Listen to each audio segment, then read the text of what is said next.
าวสวนปัจจุบันอยู่บ้านหนองบัวก็ได้ประมาณ 5-6 ปีเลยแหละเพื่อนให้1,500,000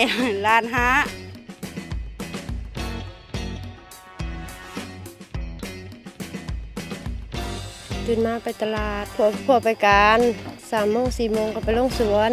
เห็นสวนมะแตงก็บางที่มันก็มีความจำเป็นที่ว่าเอามาแบบว่าเขามีแนวสิใส่นะแล้วเขาแหละต้องเอามาแล้วก็เอาไปใส่จุดหันเลยซอกเมืองอื่นมาใส่แทนตัวธนาคารนะไปขายเครื่องทุกมื้อกระท้อนแต่ละทิศเราไปก็ได้เอาให้บุอีลีก็บ่ได้เอามาเฮ็ดสวนดอกเอามาก็เอามาเฮ็ดอย่างอื่นนะแต่ว่าเอาเงินขายเครื่องใส่เอาคือทางองค์กรของเขาก็ได้ลงไปช่วยให้ธุรกิจของเขาดีขึ้นแล้วก็ประสบผลสำเร็จใส่ของกลางซีปัจจุบันนี้เตะปลาทู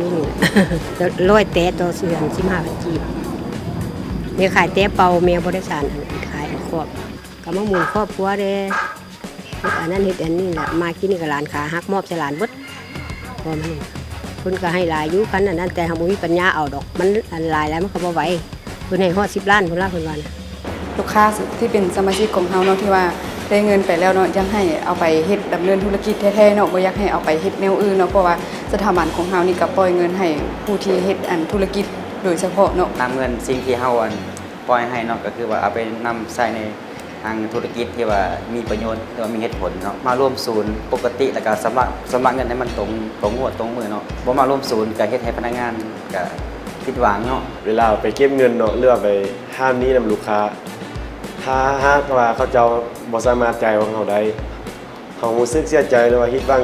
กับลูกค้าเนาะปกติแล้วก็พัฒนาครอบครัวของทานให้มีธุรกิจดีขึ้นไปเนาะแกจริงใจกับพวกเฮาแล้วก็เข้าร่วมศูนย์ร่วมกลุ่มกับพวกเฮาเฮ็ดตามกฎระเบียบกับพวกเฮาเนาะแล้วก็พัฒนาธุรกิจของทานให้เจริญก้าวหน้าแล้วก็พัฒนาประเทศชาติของเฮาให้เจริญก้าวหน้าขึ้นไปก็ได้คำแนะนำจากอเมริกาแล้วก็เพื่อนร่วมงานว่าเวียดเจ้านี่เป็นแบบนี้เนาะเป็นเพิ่นฮู้ให้เป็นเพิ่นไว้ใจเนาะว่าหน้าเวียดเป็นเพิ่นมอบให้เฮาสิตั้งใจขอให้แม่ซื้อได้ไขมันขอให้แม่ประสบผลสำเร็จขอให้แม่ใช้เงินกู้ให้ถึงเป้าหมายขอบใจหลายๆแม่โชคดี